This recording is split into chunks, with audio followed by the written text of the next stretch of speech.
Welcome to Book Bites with Rebecca and Rebecca. Whetting your appetite for your next read. Well, welcome everyone to the latest episode of Book Bites. I'm Rebecca Reed from Indiana, and this is my partner Rebecca Yager from outside of Dallas, Texas. How you doing today? We're doing great. Sorry, I didn't say your name. Usually I do. That was why the pause was there. Excuse me. How you doing today, Rebecca? Oh, great. We're gonna have one of those days, are we? I'm doing Yeah, good. you know. Doing good. You doing okay? I think. I think so, maybe. Anyway, All right, come on. It's our favorite day today. Let's get to business. yes, I'm excited because we get to talk to authors. We love doing that. This is a book bite, so we're going to try to get whet your appetite for your next read. And today we have one of my favorite types of authors, a fantasy slash sci-fi slash fun Dystopian. stuff. Yeah, this is great. This is Megan Schaulis. Welcome, Megan. We're so excited to have you. Thank you, Rebecca and Rebecca. I am so glad to get to chat with you guys real quick. Yeah, we And as we mentioned, this is a dystopian book. I don't know. This I'll book get is it together called here in a minute. Rebuilder. Let's start there. Yes. The book is Rebuilder. And Yes. I'm gonna dive in here, Rebecca. Yeah, you go for it. I have to say that, Megan, this was the most fascinating little description of a book I've ever heard of, a dystopian, beachy retelling of Nehemiah. Yes. Yeah, Yeah. you might have to explain that a little bit. Yeah, I would be glad to. First of all, I should say I was very glad this was not my first book and that I did not have to like sit at a conference and try and pitch that sentence. To anyone, Right. maybe it would have been great, but I think there would have been a lot of head scratching. But yeah, so this is technically a dystopian book. It's set in the future. There's some bits of technology. I even hesitate to use the word sci-fi because this is not outer space and time travel or anything like that. It's a bit of fun technology in the future.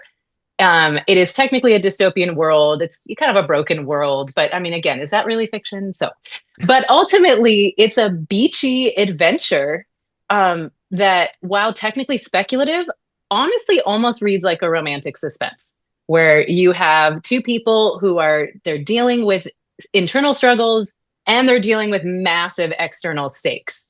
This is not just, will they, won't they? This is the world is coming to an end and what are they going to do and how do they save their community kind of stakes while they're also meeting each other and healing from past traumas and seeing if perhaps there's something between them. So like I said, almost like kind of almost romantic suspense in a dystopian future with lots of technology on the beach. Nice. There you go. I like it. Okay, and we're out. No. And we're out. All I right. mean, yeah. So, okay, so this is a standalone, but Yes. it's part of a series too, kind of, or Yeah, not? let's just add a little more confetti and chaos on top. So I wrote a series called the Susa Chronicles. It's a duology, which is just the world's most pretentious word for two books ever. So there's two books, Protector and Proclaimer, and those two books tell the story of Esther in a dystopian future. It's kind of American Ninja Warrior, Hunger Games meets Esther. Really fun. And then there was a character in that series named Hatch, and I just loved him so much. And I just felt like with everything he went through in those books, didn't he deserve to go, one, to take a vacation? Didn't the guy deserve a vacation to a tropical island? And wouldn't it be great if on that tropical island he had a Nehemiah-like adventure where he's dealing with a crisis and instead of having to rebuild a wall, which is what the biblical Nehemiah does, he is working to perfect and install a digital fence system, a nanotechnology fence system that's going to keep his island from sinking into the ocean. So he's in this race for time trying to put up install this digital fence, this nanotech fence before the island sinks. And wouldn't it just be so fun if he got to go have his own adventure and his own happily ever after? So it's a totally new setting. Even though the character exists in the first two books, it's a new setting. It's almost entirely new characters. It's a very new problem and a totally new biblical inspiration. So I really do promise you can pick up this book and read it from the beginning, even if you have not read Protector and Proclaim. Okay. So that's cool. So it's related, but not exactly. Like you don't have, yeah, you don't have to go in order. You can Mhm. just read it, and that's fun. Yes. Yeah. Yep. Yeah. So you, okay, oh, I'm sorry, go ahead. Nope. Nope. Okay. So obviously you love this character because you would I not do. have written a whole book for this character had you not loved him. Yes. But did he do anything that you didn't expect while he was, saving the island and finding love, perhaps, and, all these other things? Yeah. Yeah. Characters do not always behave. And in some ways, this guy from the beginning, when I first started considering him as more than a side character, he did a couple of things. First of all, I realized that because of his role in the original duology, like I liked him, but I didn't like him. I didn't like him like that. I didn't intend originally for him to be a hero, to be the guy on the cover who saves the day.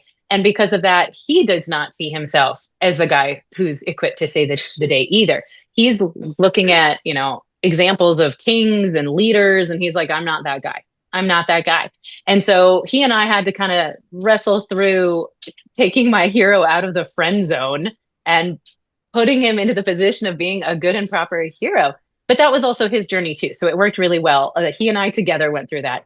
And he surprised me in that instead of being a guy who had to grow and develop boldness, he instead of being someone who had to become a leader, he was more someone who needed a mindset shift to see all of the bold things he'd already done. He needed a perspective shift on his life and to see he already has been bold. He already has been faithfully following God as God is represented in this series. He already is the guy. He just had to notice it. And he's kind of the last to figure it out. That That's seems awesome. true to life, actually. It Yeah. is. It does happen. Um, do you have a favorite scene in this book? Now, we don't give away spoilers. Okay, So no if you spoilers. can't specifically talk about the scene without giving away some major plot point, can you give us a hint about the scene or what to look for as a reader? But Yeah. favorite. Okay. There is a point where Hatch and the other main character is named Maya, and they get to go swimming with dolphins, which is pretty cool. Mhm. Always fun when you realize, like, oh, even though I'm writing dystopian sci-fi speculative fiction, I can have people go, scuba diving with dolphins. That's really fun. And this book was fun in a lot of ways where I got to do a lot of those fun things, but even under a blanket of genre where you might not expect that. There's a scene where Hatch is on the beach for the first time in his life. He's seeing a real beach and ocean for the first time, and he's just kind of absorbing what everybody's doing. And it was so delightful to get to put real life experiences in a book, which was, again, new to me as a sci fi fantasy writer. And so just things like the way when you stand on the sand, you sink, you know what I mean? Your feet get kind of into the sand as the, waves come and go. And if you don't move often enough, you get stuck in the sand. Mhm. And so for me, it was delightful to get to put them into real situations. But I think my favorite scene actually has to be there's one early on where the main characters have just met, and Maya is not happy that this guy just moved to town, needless to say, into her castle home. And they're cooking dinner. Maya walks in. She's had an awful day in her studio as an artist, and Hatch is cooking dinner. And he's on crutches, and he's hopping around the kitchen, and he's trying to cook dinner. And what he's cooking is a real meal that my family and I enjoy. And she's just awful. She's just saying the meanest things. She's so bitter. And he makes this delightful dish and he slides the plate across the counter at the end, and she realizes the whole time that he was actually cooking dinner for her. And that just, to me, sums up both of these people so well. And that's in an early chapter. So this is not a story spoiler at all. But that's the kind of guy this is. So that while she's just hurling insults at him, the whole time he's actually doing something to serve other people. Oh. And I just love it. And it's really cute and fun and ridiculous. So yeah, fun to put real life things in, even under the umbrella of the speculative. Fun to have some of those real life moments and then mix it all up with the crazy and the fantastical too. Well, I think that's good for someone, and it's like me. I don't read a lot of dystopian. Rebecca is trying Hmm. to reform me Just on gonna that. pull you over She to our is, I side. have but been, yes. you appreciate that as a reader who doesn't always read that. to Mhm. get those glimpses of real life, what I would Yep. be used to normally reading contemporary fiction and Yep. stuff. So I think it's a great way to get readers into a genre perhaps that they haven't read. I As think this is a good first step, or maybe not first step. I think this is a good book that could bring people into maybe a genre that they didn't know they enjoyed. I mean, when you think about some classics like The Hunger Games and that kind of thing, many people enjoyed those either as books or movies who would not call themselves science fiction right. fans. True. And I would say if you could find that story world fun, you will really enjoy this. And there's, drastically less, killing and drama and that kind of drama. Like tone that down about 99%. Mhm. But if you can enjoy that, if you can separate from reality enough to enjoy those kind of light, a foot on the spectrum or a foot on the scale of outside of reality, then you'll really enjoy this. Well, I'm definitely gonna get it. I know that. So Awesome. when does it come out? It came out on April 7th. So Oh, it's it's out. out. It's It's out. I ready. missed that. How did I Yeah, miss it's that out. It's memo? good to It's go. out. By the All time this right. airs, I've been shipping these for months. So, Awesome. So that's yeah, definitely gonna get a hold of one of those because this sounds like something I would very much enjoy. And I'm hoping that as listeners, you all are feeling the same way. And so Megan, where can we get in touch with you? Where can your readers find you? Where's the scoop? the very best way to keep up with me is through my newsletter. You can visit my website, which is just meganschaulis.com, and sign up for my newsletter. You get a fun, free short story through that.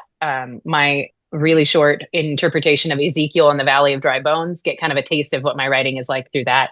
And I send a newsletter twice a month with a lot of encouragement, lots of the Word of God, as well as all the fun news of what's going on in book world. And there's always so much going on. It's delightful. And beyond that, Instagram is pretty much the main social media where you can get a hold of me. Maybe once every couple of months, I'll swing through Facebook, but Instagram and my newsletter really are my best ways to hang out with readers and then get to know people. Awesome. Well, we're so glad that you were able to come and share about Rebuilder with us. We're looking forward to all the other things that happen. Do you have something you're working on that you can share, or Mm. What date is this coming out? We're right on the line. this is June Um, 17th, June so 17th. Yes, I do. In fact, in that case, I do. I am doing a really fun collaborative project that is going to launch this fall, where I had the opportunity to retell a piece of classic literature in kind of a sci-fi dystopian world. And that is a team project that's going to come out through Kickstarter this fall. And it's probably as much detail as I should go into this point, but again, if you like having something familiar but put in a really different setting with some different twists, but enough that you can go, oh, I remember that, I see that little parallel, but still keep you on your toes, then this is another great fit. Well, awesome. if people, sign up for your newsletter, they'll get all the scoop about this special Yes. project in Yeah, the that would fall. be definitely the way to keep up with all of that news as it progresses. All right. For our listeners, I'm going to spell your name because Megan is spelled 5,000 different ways, and It is. so Megan, Megan, Schaulis is Schaulis.com. Very There you go. easy. So keep it up in touch. Keep in touch with you via your website, and go visit Instagram once in a while and see what you're posting all about. So Megan, we appreciate your time, and actually, Rebuilder, even for a non-dystopian reader like me, actually sounds fascinating. Awesome. I promise it's full of lots of hope and lots of cute, sweet moments. And, just a small chunk of the world is ending kind of peril. You can handle it, I Okay. promise. I can do that. I like romantic suspense too a lot. So I Yeah. think I Mhm. can I can manage this. I don't know, Rebecca, what do you think? I think you can handle it. You've read way more fantasy than that, it sounds to me like. So, Awesome. True. So, all right, Megan, thank you so much for spending some time with us. We appreciate it. Rebecca, I think July is busy for us, and we're still finalizing a few things, aren't we? yeah, we're still, figuring out exactly what we're doing. So we will share that with you as we confirm. We don't want to promise something and then not be able to And not so deliver. So I'm, yeah. We will, and of course, you can always find our entire schedule on our website. As we confirm it, it gets put on there. So RebeccaandRebecca.com is where you can find us. We are also on Instagram, so you can find us there. And we hope to see you on our next one. We have several things going on, Yes, as you know. we got Every stuff going Wednesday, on. you can find new stuff from us. So we hope to see you there and subscribe and like so you don't miss anything. Get a subscribe to Megan's newsletter. You won't miss anything there. And go pick up Rebuilder. So, and then till then, next time we will see you and y'all have a great day. Bye bye. Take care.